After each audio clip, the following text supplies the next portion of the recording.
Assalamualaikum warahmatullahi wabarakatuh. Gimana kabarnya? Baik, Pak. Sehat? Sehat. Ada yang masuk? Sehat. Ada, Pak? Berapa orang? Satu orang. Baik, sebelum nanti kita materi, ya, kan saya absen dulu nanti. Siapin hadir. Ada beberapa kemarin yang sudah berdiri di masa. Baik, sebelum materi kita lanjut, kita absen dulu.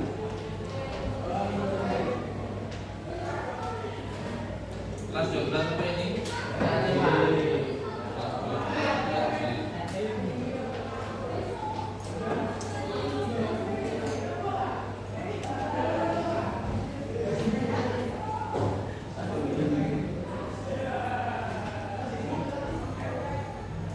Tidak ada.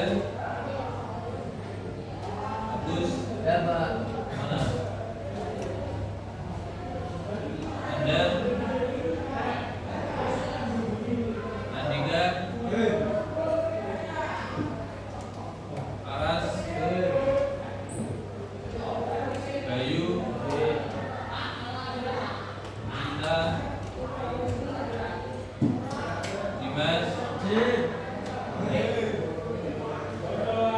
Bilang Aci? Mana kalian sih?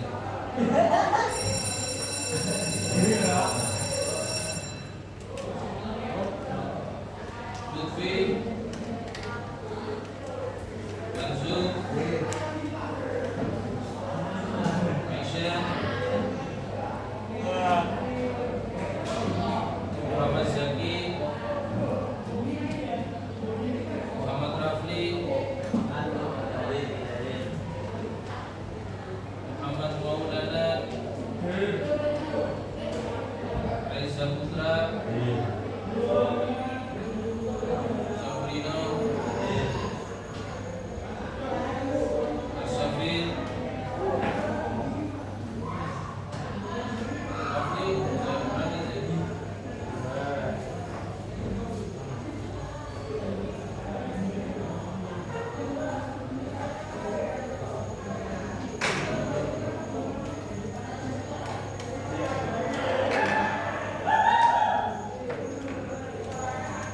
Baik, sebelum kita masuk pada materi, kita harus buat dulu apa namanya pelajaran di siang hari ini dengan kemudahan Allah Subhanahu wa Ta'ala.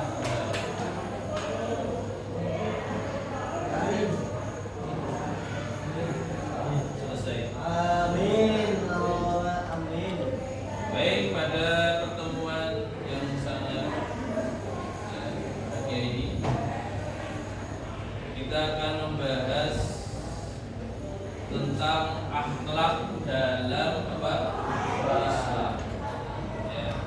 Apa itu akhlak? Siapa yang tahu akhlak itu apa? Kepribadian manusia seperti apa? Sopan santun, terus apa lagi? Kelakuan, budi pekerti, apa lagi? Bagus. Eh? Apa? Akhlak itu apa? Akhlak itu apa? Ayo coba. Kan banyak pengertian dalam tingkah laku sudah. Terus apa? Perilaku, ucapan. Hah? Leluhur apa? Eh? Ya. Baik. Pengertian akhlak menurut ulama, definisi itu apa? Definisi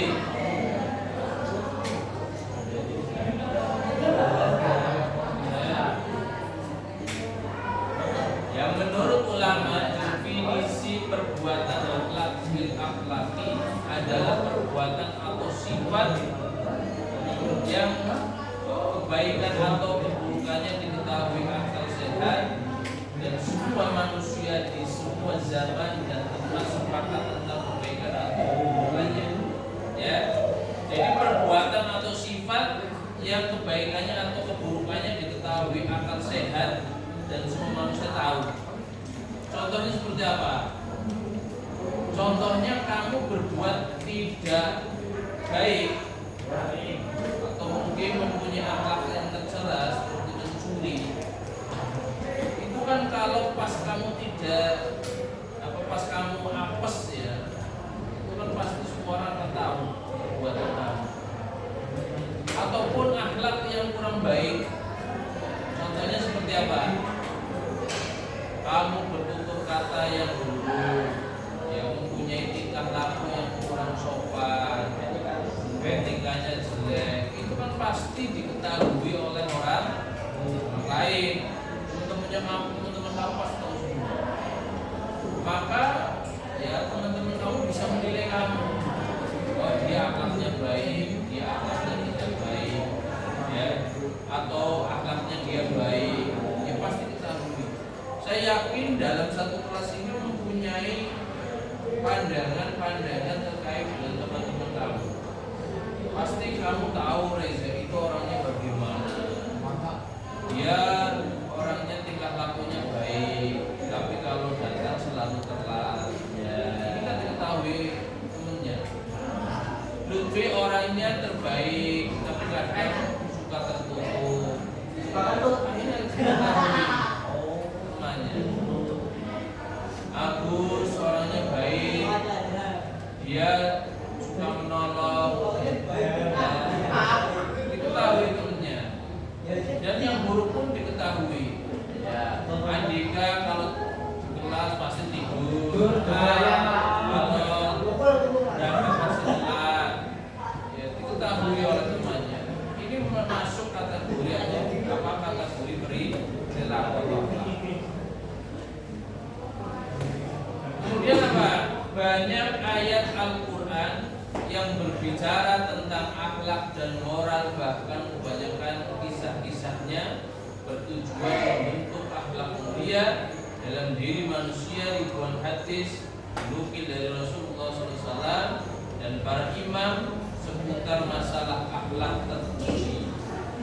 Ya, banyak ayat atau Al-Quran yang berbicara tentang akhlak, dan akhlak ini luar biasa. Orang pintar tidak punya akhlak ya tidak gunanya. Maka dalam hal ini maka kita harus menjadi orang yang berilmu dan orang yang makanya hadis Rasulullah SAW, innama bu'ithu litamima makalima. Ya, sesungguhnya Kanjeng Nabi diutus oleh Allah di dunia ini untuk apa? Menyempurnakan akhlak manusia. Karena di zaman jahiliyah itu adalah ya zaman di mana orang-orang tidak tahu akhlak, tidak tahu etik. Ya, jadi moralnya bodoh, moralnya itu tidak baik. Maka Kanjeng Nabi bertugas menyempurnakan apa? Yang disempurnakan akhlaknya bagaimana? Akhlaknya baik. Ya. Kemudian pahala yang dijanjikan untuk akhlak terpuji, hukuman bagi akhlak tercela, ya pastilah tidak lebih sedikit dari pahala ya dan hukuman untuk hal wajib dan haram, karena keduanya adalah faktor kesempurnaan jiwa dan kedekatan kepada Allah atau kehidupan jiwa dan ya, kesayangan dari Allah Subhanahu wa taala. Pahala yang dijanjikan untuk akhlak terpuji ya luar biasa. Orang kalau mempunyai akhlak yang baik, Gusti Allah ya senang. Ya, Gusti Allah senang. Tapi ketika kita tidak mempunyai akhlak yang baik, Gusti Allah ya tidak senang. Maka apa pahala bagi orang yang mempunyai akhlak yang baik, akhlak yang terpuji. Ya, kemudian macam-macam akhlak. Secara garis besar, ya, akhlak terbagi menjadi dua, yakni akhlak mahmudah dan akhlak mazmumah. Mahmudah itu apa? Akhlak baik dan akhlak jelek. Akhlak yang baik dan akhlak yang sekarang akhlak mahmudah, akhlak yang terpuji, ya, perbuatan manusia yang cenderung bergerak menuju kebaikan atau sifat yang baik, misalnya beribadah, sedekah, menolong orang lain, menyantuni anak yatim piatu. Ini adalah akhlak yang terpuji. Dan akhlak yang terpuji perbuatan manusia yang cenderung bergerak menuju kebaikan. Kamu menolong temannya termasuk akhlak terpuji. Kamu tidak membuli temannya termasuk akhlak terpuji. Kamu menolong temannya sedang kesulitan juga akhlak terpuji. Ya, misalnya beribadah ini juga akhlak terpuji. Kamu pas waktunya sholat apa? Sholat zuhur,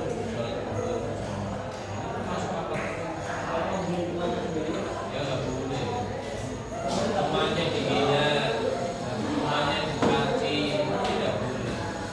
Ya, berarti mempunyai akhlak yang tidak baik. Kemudian akhlak mazmumah, ya, akhlak yang tercela, perbuatan manusia yang cenderung bergerak menuju apa? Perbuatan yang tercela atau sifat yang tidak baik, misalnya ghibah. Ghibah itu apa? Ghibah. Apa ghibah? Gosip, rumpi, Reza sering rumpi. Misalnya Zaki, musuhnya kepo. Kepo itu termasuk anu loh. Aku sih loh, Pak. Termasuk Apa? ghibah, rumpi, kepo itu. Kalau kepo kan kita pengen tahu. Setelah tahu dia akan merumpi yang ghibah. Ya. Nah, kemudian mencuri. Mencuri perbuatan tercela, Mas. Hanya bawa nasi, nasinya dimakan. Ada temannya bawa uang, uangnya dicuri, ini nggak boleh. Sifat tercela. Kemudian membunuh, gitu. Sifat tercela. Ya. Kenapa sekarang itu, ya, kalau kita bicara akhlak, bangsa Indonesia sedang mengkrisis yang namanya apa? Makanya di Jawa Barat, siapa itu? ADM, ya, Deddy Mulyadi, dalam membenahi akhlak itu luar biasa, sampai melibatkan, ya, TNI untuk, ya, bersama-sama membina para anak bangsa.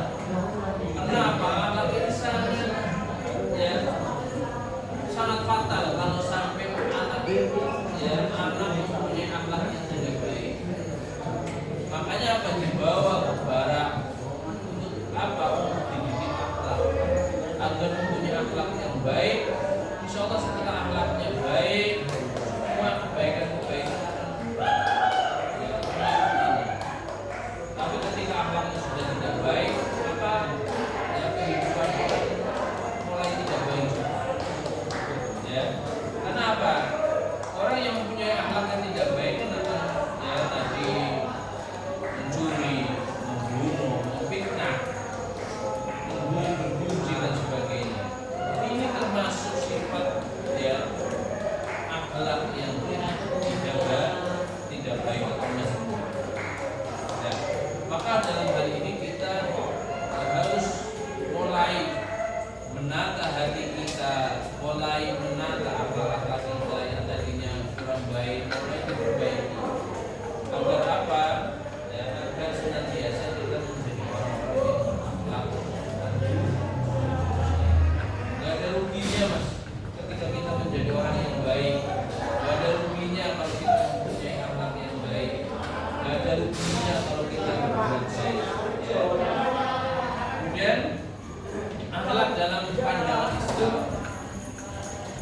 Islam memandang manusia sebagai makhluk yang mukallaf, menerima tugas dan tanggung jawab.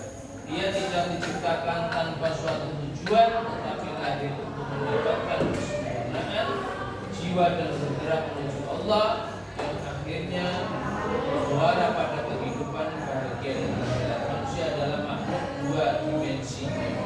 Dimensi apa ini? Dunia dan akhirat. Artinya apa, Mas? Dalam sudut pandang Islam kita disuruh untuk berikhtiar. Ikhtiar itu apa? Berusaha. Makanya apa? Innama yuhayyiru ma biqaumin hatta yuhayyiru ma bi anfusihim. Allah tidak akan merubah nasib suatu kaum jikalau kaumnya tidak merubah nasibnya. Kamu pengen menjadi orang kaya, ya kamu harus berusaha mencari ya uang, bekerja dengan sungguh-sungguh, ya. Tidak ada ceritanya orang tidak bersungguh-sungguh terus dia menjadi orang yang sukses. Tidak ada cerita. Pasti ya di belakang layar orang-orang yang kaya itu pasti mempunyai keistimewaan.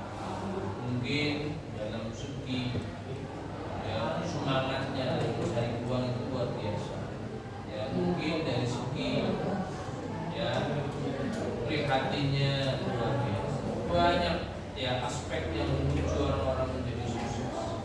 Makanya tidak ada ceritanya ketika kamu berleha-leha bersandai yang menjadi orang sukses. Tidak ada cerita. Pasti harus melalui ikhtiar kita, usaha kita. Tentunya tidak lupa mengandung ikhtiar tanpa dibarengi dengan doa ya kita sama saja bodoh. Ikhtiar kita adalah berusaha sekuat tenaga agar apa? Agar ya kita mencapai suatu kesuksesan, tapi harus juga dibarengi dengan yang namanya apa? Makanya kalau sholat berdoa, ya Allah mudahkanlah segala urusan saya, ya Allah mudahkanlah segala rezeki saya, ya Allah. Ya Allah mudahkanlah saya dalam ya mencari ilmu, memahami ilmu dan sebagainya. Harus berdoa. Nah, kemudian apa? Ia tidak diciptakan tanpa suatu tujuan. Ya, jadi tujuan manusia diciptakan Allah adalah untuk apa? Beribadah. Tujuan Gusti Allah nyiptakan awake dhewe itu kenapa, Mas? Wa ma khalaqtul jinna wa insa illa liya'budun. Tidak Allah ciptakan jin dan manusia melainkan untuk beribadah kepada Allah. Ya awake dhewe urip ing dunya iki pun ibadah. Tapi orang terus ibadah terus. Kamu mencari dunia itu sarana beribadah. Kamu beribadah terus sholat terus ya kamu akan lapar. Artinya apa? Ya kamu mencari dunianya itu untuk beribadah. Kamu bekerja ya tapi tidak lupa sholatnya. Kita terus sholat terus. Orang mungkin Gusti Allah ini gondrong ya uang 1 koper 1 miliar. Gitu. Nah, kamu ikhtiarnya misalnya berdagang, ikhtiar kamu bekerja, ya mana, ya yang penting halal, insya Allah akan membuka daripada ya kesuksesan kita di ya masa yang akan datang. Kemudian dari satu sisi ia adalah makhluk yang mempunyai naluri hewani dan hawa nafsu. Jadi manusia itu mempunyai hawa nafsu. Ya kalau malaikat itu kan ya tidak punya nafsu.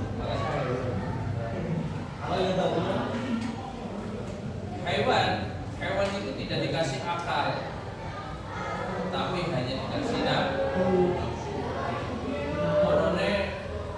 Nafsu itu makanya kita tidak boleh seperti itu ya.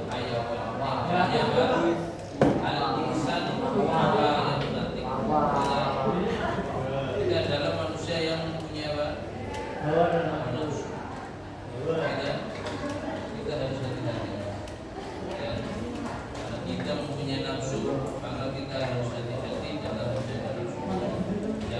sampai nafsu kita itu liar, tidak bisa dikendalikan. Maka mengendali nafsu kita dengan apa?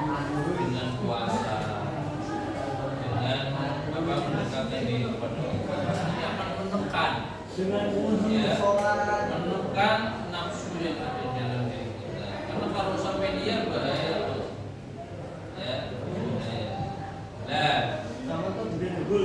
Yang mau tidak mau harus dipenuhi olehnya. Jadi manusia itu mempunyai hawa nafsu. Di samping dikasih akal sama Allah, juga mempunyai hawa nafsu. Kemudian di lain pihak yang memiliki ruh, malah bukti yang membuatnya unggul dibanding hewan-hewan lain. Sebab itu diangkat menjadi khalifah Allah dan Rasulullah lebih tinggi ketimbang malaikat. Jadi Allah pertama kali menciptakan siapa?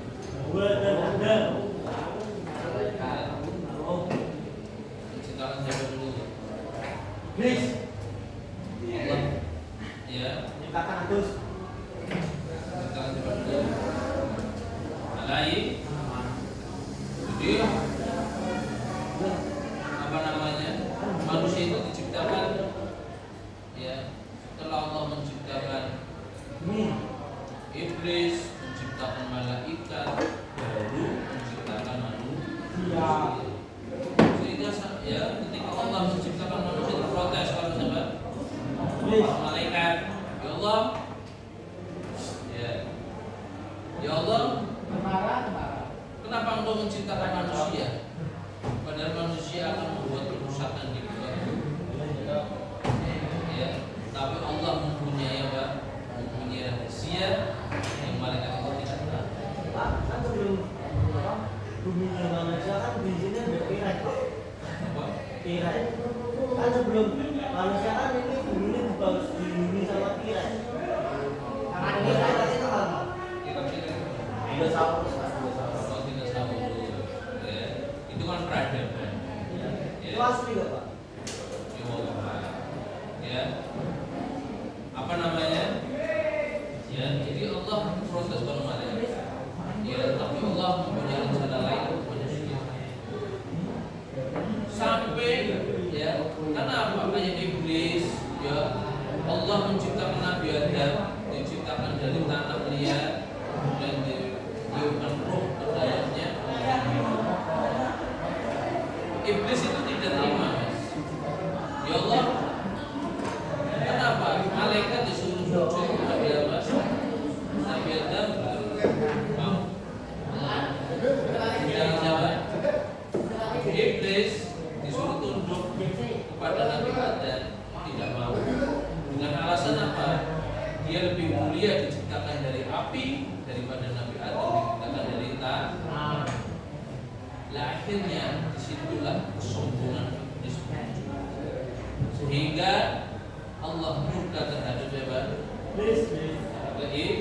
Akhirnya iblis dimasukkan ke dalam neraka. Itu pun iblis jadi request. Ya Allah, izinkan saya mencari teman di neraka dengan menggoda anak-anak kenabian. Izinkan akhirnya apa? Izinkan Allah iblis untuk menggoda manusia. Siapa yang terjerumus ke dalam bisikan daripada iblis itu? Nah, maka dari itu kita harus waspada sampai kita. Kemudian kehidupan batin manusia juga memiliki kebahagiaan dan kesengsaraan. Ia bisa mencapai kesempurnaan dengan syariat yang mampu mengembangkan dimensi insani, malakutinya serta mengontrol hawa nafsunya dunia. Jadi apa Mas? Kehidupan batin manusia itu memiliki kebahagiaan. Jadi orang itu ada kalanya bahagia, ada kalanya sedih. Dan kamu mengalami itu. Ada kalanya sedih, ada kalanya bahagia.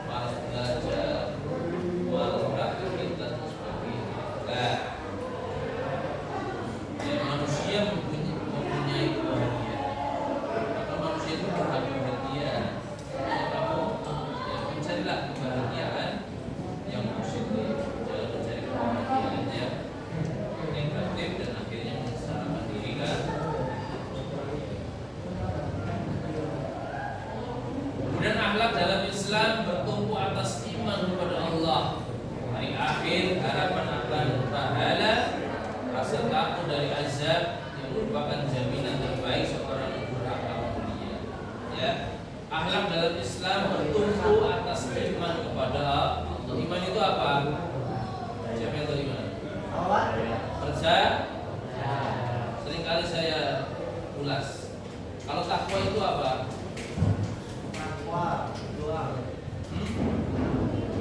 Takwa apa? Mengikuti ajaran Allah. Takwa itu apa, Mas? Takwa itu menjalankan apa yang menjadi perintah Allah dan menjauhi apa yang menjadi larangan Allah. Ini adalah takwa. Maka kategori iman adalah percaya. Ketika kamu iman kepada Allah, berarti percaya adanya Allah. Tapi kalau kamu belum melaksanakan perintah Allah, berarti kamu dalam kategori iman saja, belum takwa. Tapi kalau kamu takwa, sudah pasti kamu beriman kepada Allah. Tapi kalau kamu hanya iman saja, percaya saja, berarti kamu belum tentu melaksanakan apa yang menjadi perintah Allah.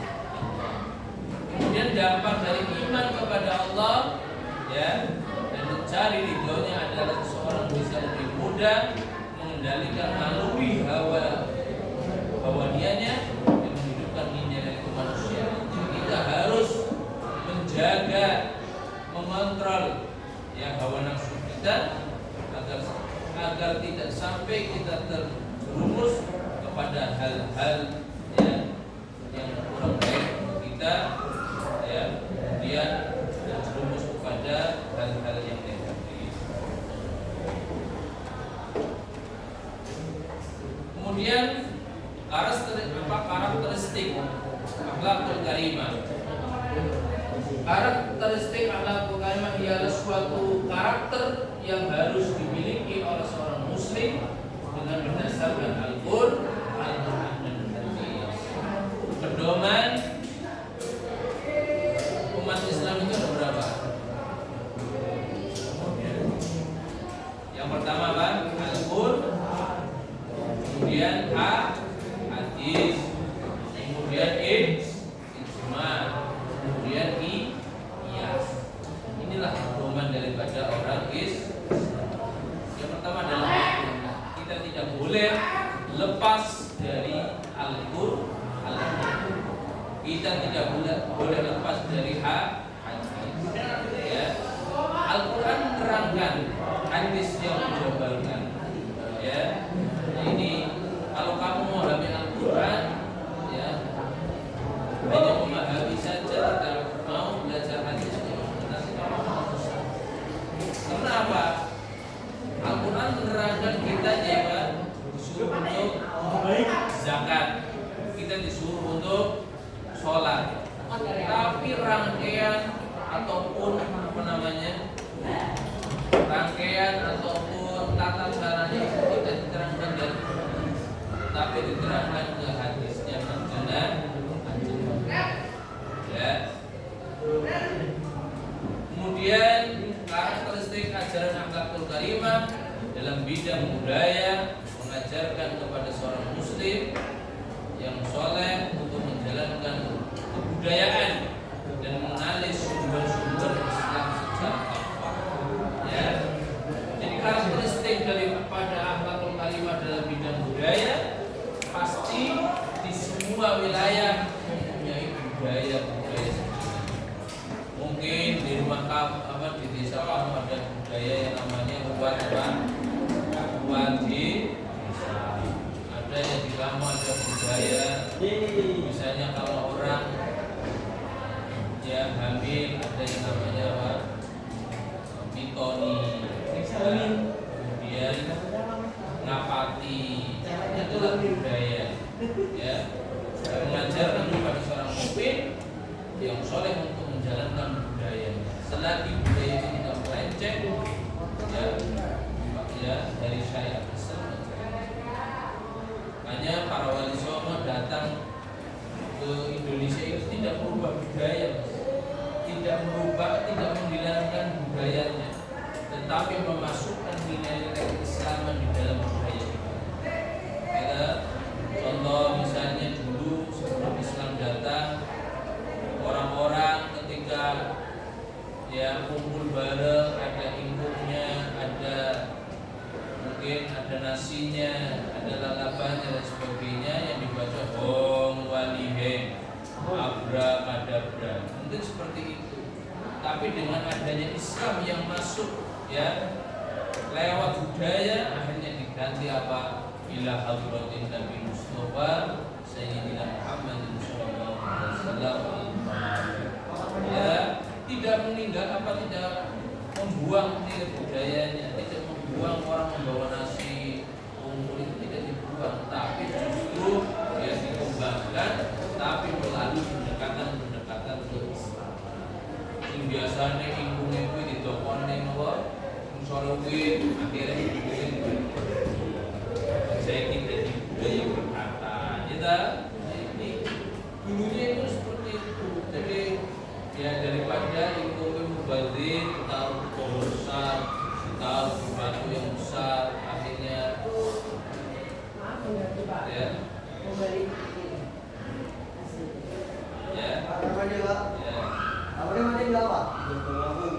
ya ya, nah ini ya tidak meninggalkan budayanya. Ya, jadi dulu itu luar biasa. Ya.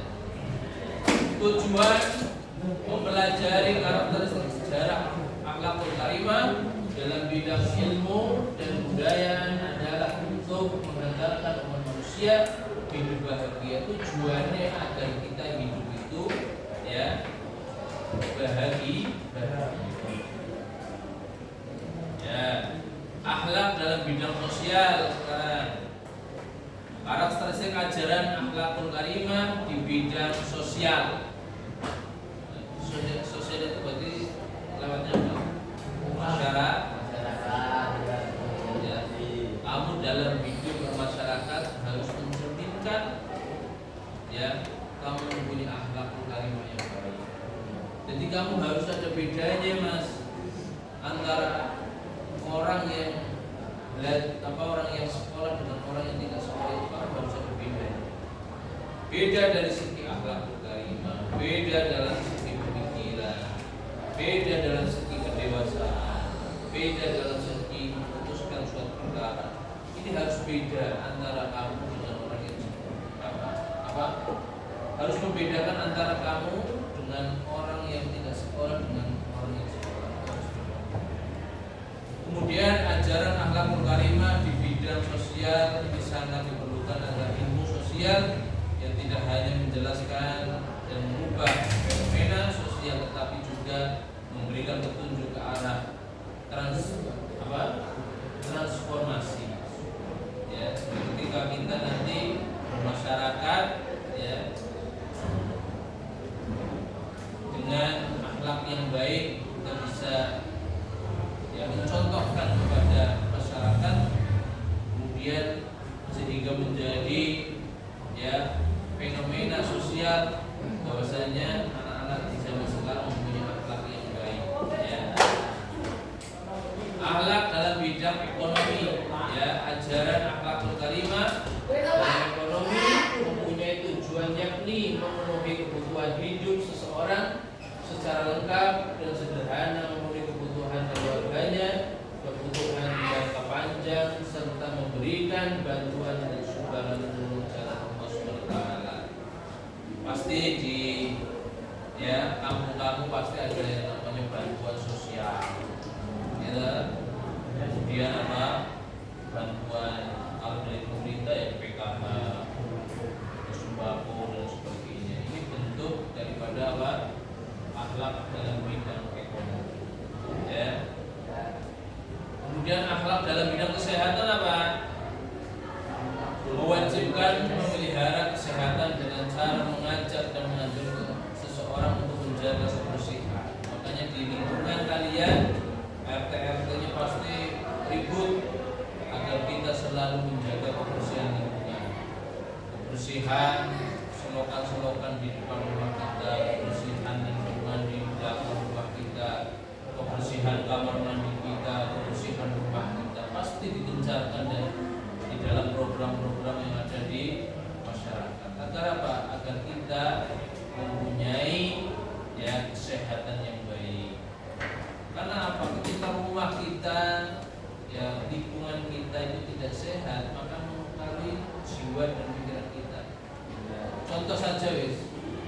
berangkat sekolah ya jam 7, kemudian nanti pulang jam 3, kemudian kamu masuk rumah, rumahnya berantakan ya, piring belum dicuci, pakaian belum dicuci, sampah berada di lantai, berhamburan di mana-mana, kemudian apalagi ya kamar belum dicuci dan sebagainya, kamar mandi belum dibersihkan ya, kamar belum dipel dan sebagainya, belum dirapikan. Ini nanti kamu pasti akan mempunyai potensi ya kesehatan yang kurang baik, kesehatan pikiran, kesehatan badan kita dan sebagainya. Makanya kita harus ya pandai-pandai menjaga bersih. Ya akhlak dalam bidang politik ya berhubungan dengan bentuk pemerintahan seperti ya, republik dan disiplin presiden, kerajaan dipimpin oleh raja dan dominan dipimpin oleh perdana menteri. Islam tidak menetapkan bentuk pemerintahan tertentu ya. Kemudian namun menurut ya Munawir Sadali ya, terpenting bentuk pemerintahan harus digunakan sebagai alat untuk menegakkan kebenaran. Politik oleh mas, tapi politik yang baik adalah untuk menegakkan suatu kebenaran. Ketika kamu kepengen menentukan kebijakan itu kan harus melalui jalan politik. Tidak bisa kamu menjadi presiden tidak melalui politik. Tapi jangan engkau jadikan politik itu sebagai sebagai jalan untuk ya membuat rakyat sengsara itu tidak korupsi dan sebagainya. Kemudian akhlak dalam bidang pekerjaan ya. Karakter ajaran akhlak karimah dalam bidang pekerjaan dapat dilihat dari anjuran wajib kerja Islam pada bekerja sebagai ibadah. Ya, bekerja itu ibadah enggak? Ibadah. Ya, kamu mencari uang itu ibadah. Makanya kembali kepada niat kita. Kalau kita niat kita mencari pekerjaan karena beribadah kepada Allah, insya Allah kita akan dimudahkan segala urusan. Kemudian atas dasar inilah maka kerja yang dikehendaki Islam adalah kerja yang betul-betul terarah pada pengabdian terhadap Allah Subhanahu wa taala dan kerja yang bermanfaat bagi orang lain. Ya. Jadi kita harus bekerja yang bermutu, yang berkualitas, ya, terarah pada pengabdian terhadap Allah Subhanahu wa taala. Selagi itu halal, tidak merugikan orang lain, ya, tidak masalah. Pekerjaan itu selagi tidak merugikan orang lain dan pekerjaan itu halal, tidak masalah. Kalau lagi butuh orang lain tapi tidak halal, tidak boleh. Kan tahu gitu Ya. Kemudian cara merugikan orang lain dia pada ada mewah. Merugikan orang lain akhirnya menjadi apa? Bisa menjadi haram. Kan tidak merugikan orang Kalau lain. merugikan orang lain. Iya kan kalau tidak kan Ya kalau tidak merugikan, Iya. itu halal. ada. Ya, haram tetap haram. Tidak boleh kita mencampurkan. Karena merugikan orang lain. Ya haram tetap haram. Makanya apa? Selagi pekerjaan itu halal dan tidak merugikan orang lain, itu haram. Contoh, kamu pekerjaan ya parkir, tapi merugikan orang lain. Contohnya seperti apa? Parkir berarti sama parkir. Ya parkir, baru parkir motornya disinggahke, gitu. Singgahke orangnya mencari-cari, namun bilang tidak tahu. Kemudian setelah orangnya pergi, kendaraannya dijual. Jadi kita merugikan. Pekerjaan yang sebenarnya baik, ya tapi disalahgunakan, ya ini menjadi tidak baik. Ya. kemudian selesai. Ada pertanyaan sebelum saya akhiri? Ada? Ada? Maul kakinya? Jadi ditanyakan? Maul? Baik, kalau tidak ada yang ditanyakan, ada masuk? Ya, tadi buat aku. Nanti kesimpulannya apa? Nggak bisa udah nggak bisa memuat. Kita sebenarnya dianggap dan perilaku yang baik. Kita harus mempunyai perilaku yang baik di dalam ya apa di dalam pekerjaan kita, ya mempunyai akhlak di dalam sosial kita, Harus ya. beriman, mengikuti ajaran Beriman, Tuhan. terus ada takwa kepada Allah, terus apa lagi? Tidak boleh bekerja yang tidak Berikhtiar dan sebagainya. Gitu ya. Baik, pada pertemuan kali ini ya, terima kasih.